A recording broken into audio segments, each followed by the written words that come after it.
Iran पर होगा बड़ा हमला, यह पता है कौन कह रहा है? अमेरिका ने कहा है। असल में कल ईरान ने जॉर्डन पर हमला कर दिया, जो कि अमेरिका के बेस पर डायरेक्ट हिट हुई मिसाइलें। अब इसके बाद ये रहा भाई, अमेरिकन मीडिया में ये बात आ गई है कि ट्रंप ने कंफर्म कर दिया है कि ईरान ने अब हम पर हमला कर दिया है, सरप्राइज अटैक किया है। सो अब हमारी बारी है, हम ईरान पर बड़ा हमला करेंगे। इससे पहले चीज़ें संभलती, इजिप्ट के करीब 2 टैंकर अमेरिका के खड़े थे, ड्रोन हमला उन पर हो गया। अब आप उस हमले को ये नहीं कह सकते, क्योंकि ईरान इतनी दूर तो हमला नहीं करता कि पोर्ट पर उधर, लेकिन अगर कर भी रहा है तो ये ईरान के समर्थक वाले ग्रुप हो सकते हैं जो ईरान को सपोर्ट करते, जो इराकी हैं।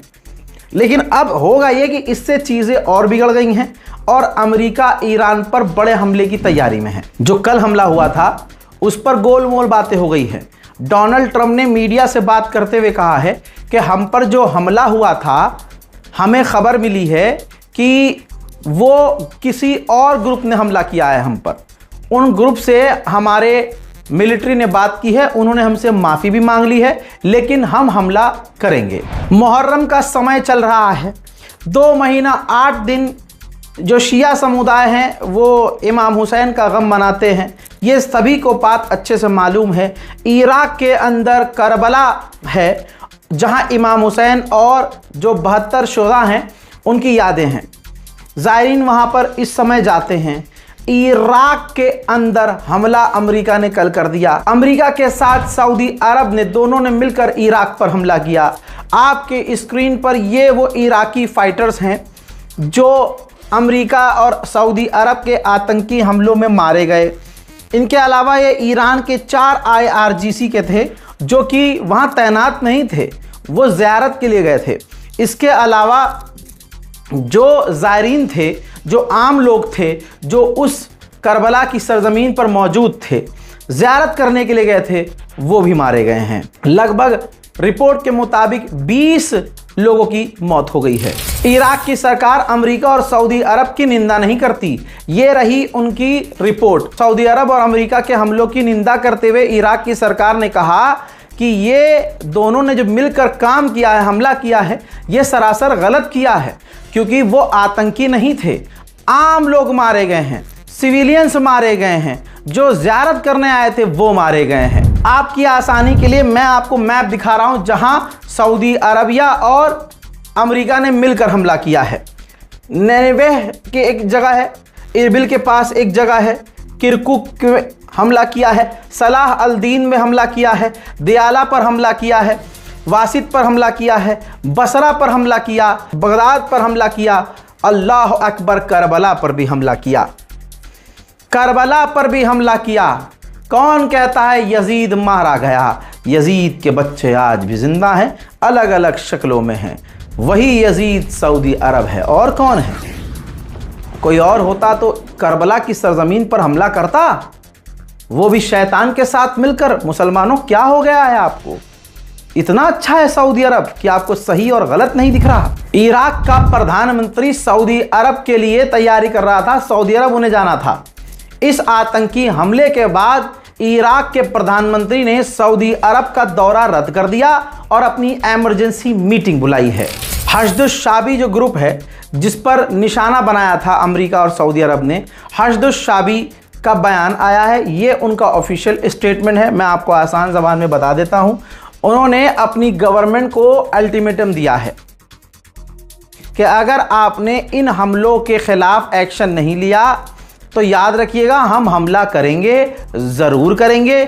बशर्त यह है थोड़ी सी हमारी कि हम इस वक्त पॉज ले रहे हैं। हम हमला इस वक्त नहीं करेंगे, 40 के बाद करेंगे। यानी जो इमाम हुसैन का 40वां शिया समुदाय मनाता है, शिया लोग मनाते हैं। कहा जा रहा है कि हश्द-उश-शाबी ने कहा है कि क्योंकि 40 में पूरी दुनिया के मुसलमान इराक आते हैं, लिहाजा उस वक्त हमला नहीं करेंगे, हम उसके बाद हमला करेंगे। जिन साइट पर इराक में हमले हुए, मैं उनकी तस्वीर दिखा रहा हूं। यही वो जगह है जहां लानती सऊदी अरब ने और अमेरिका ने, दोनों शैतानों ने मिलकर इराक में हमला किया और आम लोगों को कत्ल कर दिया। ऐसा नहीं है कि ईरान चुप रहा, ईरान ने साफ तौर से कहा या तक ये हमला है, हम इसकी निंदा करते हैं और जवाबी कार्रवाई होनी चाहिए। इन गुलाबी सुअर की सरकार ने कहा है, डोनाल्ड ट्रंप ने खुद कहा है कि ये जो इराक पर हमने हमला किया है सऊदी अरब के साथ मिलकर, हमने इराक की सरकार को बताकर हमने हमला किया था। क्या सच है क्या झूठ, डोनाल्ड ट्रंप की बात को आपको मानना है या नहीं, यह आपके ऊपर है। उधर जो कुर्दिश लड़ाके हैं, जो कुर्द के लड़ाके हैं जो इराक में ही रहते हैं, वो इराक की सरकार पर दबाव बना रहे हैं कि जो ईरान के समर्थक वाले लड़ाके हैं, आप उनसे हथियार डलवाओ। वहीं मेरे दोस्तों, अमेरिका ने कहा है कि इस हमले में, जो इराक पर हमने हमला किया सऊदी अरब के साथ मिलकर, ईरान के कई सारे ऑफिशियल्स मारे गए हैं। उधर मेरे दोस्तों, इराक की सरकार ने सऊदी अरब को लताड़ा है और सख्ती से कहा है कि अब आप हमको प्रूफ दीजिए कि हमारी सरजमीन से आप पर हमला हुआ था, क्योंकि यही बहाना बनाकर आपने हम पर हमला किया है ना, अब आपको सबूत देना पड़ेगा। कुरान के खिलाफ कौन है, अहले बैत के खिलाफ कौन है, असहाबाए कराम के खिलाफ कौन है, ये कौन सा सहाबी है जो मुसलमानों के साथ नहीं होता, वो अमेरिका और इस्राइल के साथ होता। ऐसे कोई असहाबाए कराम नहीं है। असहाबाए कराम छोड़िए, उनके भी असहाब के जो असहाब हैं वो भी ऐसे ना होते। आपकी स्क्रीन पर सऊदी अरब के डिफेंस मिनिस्टर का खुलासा है, उसके बारे में राज है। सऊदी अरब के डिफेंस मिनिस्टर अमेरिका गए, अमेरिका के आगे रो रो कर भीख मांगी कि आप हमें, जो हमला हो रहा है ईरान का और हुथीस का हम पर, आप मेहरबानी करके हमें उनसे बचाइए। ये सीधा अल्लाह से मदद नहीं मांग रहे, ये अपने असली मौला, असली आका, जिसे ये खुदा मानते हैं, भागे हैं उसके पास कि हमें बचाओ। और अमेरिका क्या 41 दिन से अब तक इन्हें बचा पाया? 41 दिन वो जंग, और उसके बाद अभी जो 13-14 दिन जो हुआ, क्या यहूदी इन्हें बचा पाए? क्या ईरान के हमलों से अमेरिका खुद के डिफेंस सिस्टम को नहीं बचा रहा है, अपने जो एयरबेस हैं उनको नहीं बचा पा रहा है? ऐसे से जाकर मदद मांग रहे हैं, यही तो बात है। इसी वजह से मुसलमान अब सऊदी अरब से नाला हो चुका है। जो इराक में मारे गए हैं, इराक की सरकार ने खुद कहा है कि वो इनोसेंट पीपल हैं, आम लोग थे, जायरीन थे। अब उनके जनाजे की तस्वीर भी आप देख लीजिए।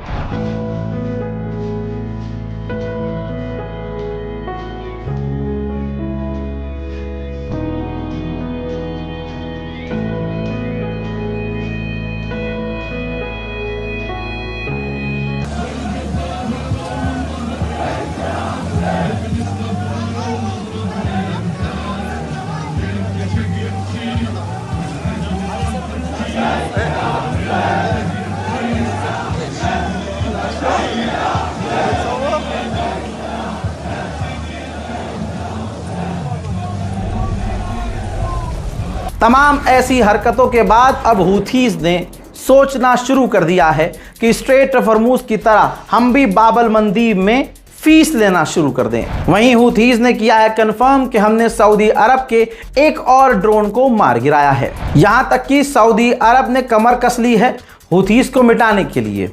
अकेले तो इनके पिछवाड़े में गू नहीं है, तो सऊदी अरब ने ऐलान किया है कि हम एक नेवी ग्रुप बना रहे हैं, नेवल ग्रुप, जिसमें कई सारे देशों की नेवी शामिल होगी और हम सब मिलकर हूथीज को मिटाएंगे। यमन की जो सरकार है, सरकार जो खुद हूथीज के खिलाफ है, अमेरिका और सऊदी अरब के साथ है, ज़रा उनका ये विजुअल देखिए। यमन की गवर्नमेंट ने शाहिद 136 ड्रोन की कॉपी दिखाई है। जो देश ईरान को हल्के में लेते थे, आज दुनिया देखे कि ईरान के ड्रोन्स की कॉपी बनाई जा रही है। यमन की सरकार पूरी तरह से अमेरिका और इस्राइल और सऊदी अरब के साथ है और खुद अपने मुल्क के हूथीज के खिलाफ है। आगे क्या क्या होना है वक्त बताएगा, चीज़ें और बिगड़ रही हैं। मेरे दोस्तों, उधर जंगली जानवर नेतन्याहू ने मीडिया में बात करते हुए कहा कि मैंने धमकी दे रखी है अमेरिका को कि अगर हम पर हमला हुआ तो हम बहुत बड़ा हमला करेंगे। यही वजह है कि ईरान हम पर हमला नहीं कर रहा है। मैं सितंबर में न्यूयॉर्क जाऊंगा, ममदानी कुछ नहीं उखाड़ पाएगा। ओमान के ऑफिशियल ईरान गए थे अमेरिका और दूसरे देशों के दलाल बनकर। ईरान के सामने ऑफर रखा था कि स्ट्रेट ऑफ हॉर्मूज सिर्फ आप नहीं और आप और मैं नहीं बल्कि सारे देश मिलकर चलाते हैं ताकि सबका फायदा हो। ईरान ने साफ इनकार कर दिया और वापस ओमान को भगा दिया। जवाबी कार्रवाई ईरान हमेशा करता है, कम से कम ईरान ने ये इमेज बना ली है। अब खबर ये है कि ईरान सोच रहा है कि अब यूक्रेन के ऊपर जो जवाबी कार्रवाई करनी है वो कुछ इस तरह से की जाए कि यूक्रेन के पोर्ट पर हमला किया जाए।